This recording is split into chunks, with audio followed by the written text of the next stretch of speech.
Bonjour mes amis de la fête de la gastronomie, bonjour à tous et à toutes et bienvenue dans cet épisode numéro 13 d'une recette, d'un poème et d'un jardin. C'est Claude Carat.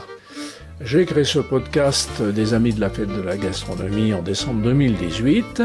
C'est le tout premier podcast dédié à la fête de la gastronomie Goût de France et je vous remercie beaucoup de nous écouter et du temps que vous passez avec nous, c'est vraiment très gentil. Qu'est-ce qu'on trouve dans ce podcast ? Eh bien des interviews des porteurs de projets de la fête de la gastronomie, des chefs de cuisine et toutes les personnes qui sont de près ou de loin dans la cuisine et la gastronomie, c'est-à-dire que ça va chercher très largement. En clair, les personnes qui nous nourrissent, mais pas que. En tout cas, des personnes passionnées par leur métier et qui ont envie de partager leur passion avec nous tous. Et vous qui surtout ne demandez rien et qui avez des tas de choses à dire sur les sujets qui nous intéressent, bien sûr, n'hésitez pas à me contacter pour que je vous interviewe. N'hésitez vraiment pas, osez le faire. Ce podcast fait partie de l'association des amis de la fête de la gastronomie que j'ai créée en mars 2017, dont l'objectif est de faire connaître la fête de la gastronomie Goût de France au plus grand nombre d'entre vous et que cette fête populaire arrive dans vos foyers, dans votre cuisine ou dans vos cuisines si vous en avez plusieurs. Je vis dans un immeuble, coincé au fond de la rue du Tondu. En bas il y a un pub où les ivrognes finissent dans leur jus. En cuisine, pour un dîner léger, je vous propose une assiette légumière avec des produits de votre jardin. Alors vous pourrez voir sur la photo, mon assiette du moment est composée de radis, d'asperges, de ciboulettes, de coriandre fraîche, d'anettes, de persil et les premières fraises si vous en avez. Tout est cru. J'ai fait ma cueillette au dernier moment et en fin de journée. Vous la faites en fait quand vous voulez. Ce mélange de saveurs et d'odeurs inimitables, très différentes, est une explosion pour le palais. Vous obtiendrez ce résultat uniquement en cultivant ces légumes dans votre jardin le plus naturellement possible et en respectant la biodiversité, ou alors chez votre maraîcher favori, si vous savez qu'il est vraiment bio. Vous aurez vraiment de très très beaux légumes. Ou chez votre marchand de 4 saisons, s'il a de très très beaux légumes. C'est à vous de voir. Je vous souhaite une bonne appétit. Madame Asperge, que ma concierge surveille du coin de l'œil tous ces gaillards loin d'être en deuil. La vermine qu'elle dit, il faut qu'elle bosse à l'usine, n'a pas pissé sur mes iris et se moquer de ma lilice. En poésie cette semaine, les roses. Le printemps rayonnant qui fait rire le jour en montrant son beau front vermeil comme l'aurore, naît, tressaille, fleurit, chante dans l'air sonore, éveille les divins murmures de l'amour. Ô sylphe ingénu, vous voilà de retour, de 1000 joyaux d'or la forêt se décore, et blanche regardant les corolles éclore, Titiana, folâtre au milieu de sa cour. À travers les terres pures dont elle fait sa proie, tandis que la lumière éclatant de joie frissonne dans le bleu immensité des cieux, beauté qui nous ravit avec tes molles poses, dis, n'est-ce pas qu'il est doux et délicieux de plonger follement ta bouche dans les roses ? Ce poème est de Théodore de Banville, qui est tiré dans La Fournaise et écrit en 1892. Lilice, c'est le nom de son caniche. Elle pèse du dos, elle perd ses poils, a de l'eczéma sur les miches. Elle fixe sa maîtresse d'un regard de détresse. Si elle pouvait gémir et lui dire tous ses soupirs. Madame Asperge, qui est ma concierge, surveille du coin de l'œil son manche coincé contre un fauteuil. Ma chouquine qu'elle dit, elle a toujours autant de nuit, empaillée par le père Maurice, elle paraît pourtant bien factice. Au jardin, la lune est montante jusqu'au 5 juin et les descendantes du 6 au 18 juin. Alors, une petite phrase pour commencer qui est tirée du livre Cultivating the Mind of Love, cultiver l'esprit de l'amour, dont l'auteur est Thich Nhat Hanh, Parallax Press, 1996. Je vous mettrai le lien pour que vous puissiez aller voir ce bouquin si vous êtes intéressé. C'est parti du 29 au 31 mai, c'est jour-feuille. Alors vous pouvez semer en place les chicorées, les laitues, les cardons d'hiver. Vous pouvez semer en pépinière les choux de Bruxelles et choux de Milan, à moins que vous ne l'ayez déjà fait. Le 1er juin est jour fruits. Alors vous semez les courgettes, les concombres et les coloquintes pour décorer la maison l'hiver. Du 2 au 4 juin, c'est jour racines. Vous pouvez semer des carottes avec les radis, comme ça vous saurez où sont les carottes. Le 5 et 6 juin, c'est jour fleurs. Bouturez les dodia, potentilles, seringas, divisez les bulbes, narcisses, tulipes, jacinthes, quand leur feuillage est jaune. Conservez les plus beaux au sec, ou vous les plantez dans un autre endroit, comme vous voulez. Le 7 juin est jour feuilles. Alors, vous éclaircissez les poirées, qui ont été semés du 1er au 4 mai, En pépinière, vous pouvez installer les céleris à côte et les fenouilles semés aux mêmes dates. Du 8 au 10 juin, c'est jour fruits.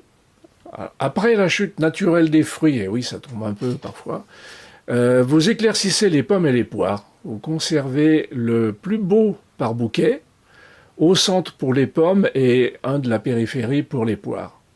Si vous voulez tailler les gourmands de tomates, courges, concombres, melons, vous pouvez aussi éclaircir les courges, courgettes, les pâtissons semés du 21 au 23 mai. Toutes ces indications, vous pouvez les retrouver sur la revue Jardiner avec la Lune 2019 aux éditions Rustica. Alors je vais vous parler un peu de technique. Bon, je sais qu'on n'a pas beaucoup de pluie en ce moment. Enfin si, il y en a eu un petit peu quand même. Peut-être avez-vous des limaces. Alors, a priori, les limaces sont les ennemis jurés de la plupart des jardiniers. Comment faire pour s'en débarrasser ? Eh bien, je vais vous surprendre. Moi, je ne me débarrasse pas des limaces. J'apprends à vivre avec. Sachez que les grosses limaces mangent les petites. Les autres mangent des végétaux en décomposition, ce qui signifie qu'il faut leur réserver des espaces autour de votre jardin. Vous les alimentez avec des déchets végétaux. Et ouais, vous leur faites un petit resto, elles aussi, elles ont le droit. Ainsi, elles ne s'occuperont pas de vos salades. Et oui, si vous les nourrissez par ailleurs, elles ne viendront pas voir vos salades. Je l'ai testé, vous pouvez y aller. Vous pouvez aussi faire pousser de la moutarde aux 4 coins de votre jardin. Elles adorent ça. Vous pouvez aussi également voir sur Internet, il y a un très beau reportage par un chercheur qui, pendant 50 minutes, vous explique pourquoi les limaces sont importantes dans un jardin. Si vous avez des questions à me poser ou des commentaires, vous le faites sur ma page Facebook, le potager de Claude. N'oubliez pas de dire si vous avez aimé ou pas ce podcast. Comme ça nous aide à progresser. Vous pouvez nous suivre sur Facebook, sur Twitter, sur Instagram. En attendant, continuez de manger avec plaisir et modération. Je vous remercie infiniment d'être à l'écoute de notre podcast. Merci à vous et à la semaine prochaine pour l'épisode 14.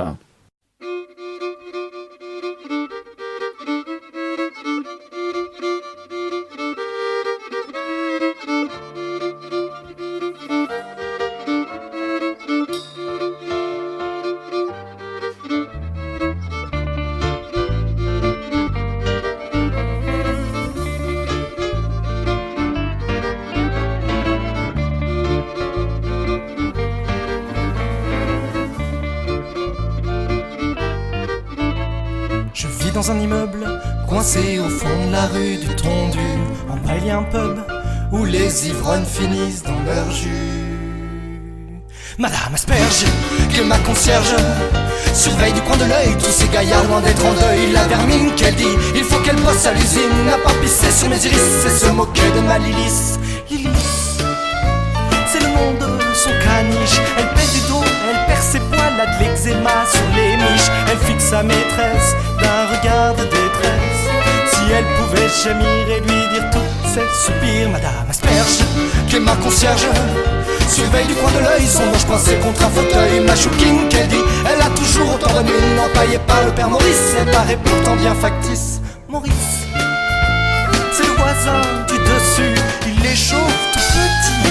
même grillé, trapu, plongé dans le passé du pays où il est né. Il écoute toute la journée des musiques pas bien gaies.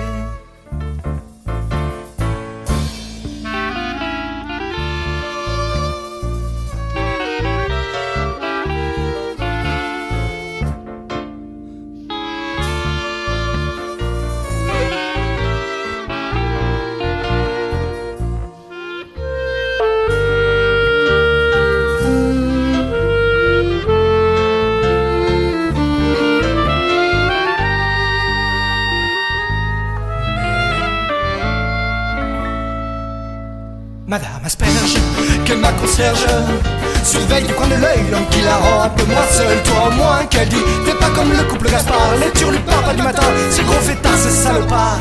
Le couple Gaspard, c'est Lily et Jacomard. Ils connaissent bien les nuits folles et les câlins du matin. Ils s'exercent habituellement en fond sonore éclatant. Ils dérouillent machinalement le vieux lit de grand-maman.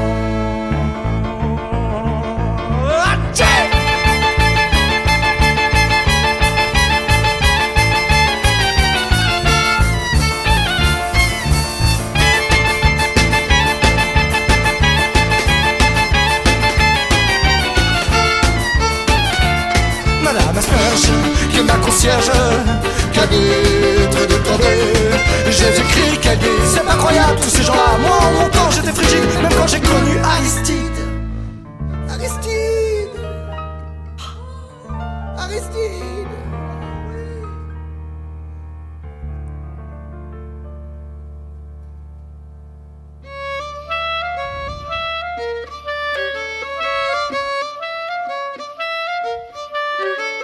Je vis dans un immeuble, coincé au fond de la rue du Tondu. En bas il y a un pub où les ivrognes finissent dans leur jus.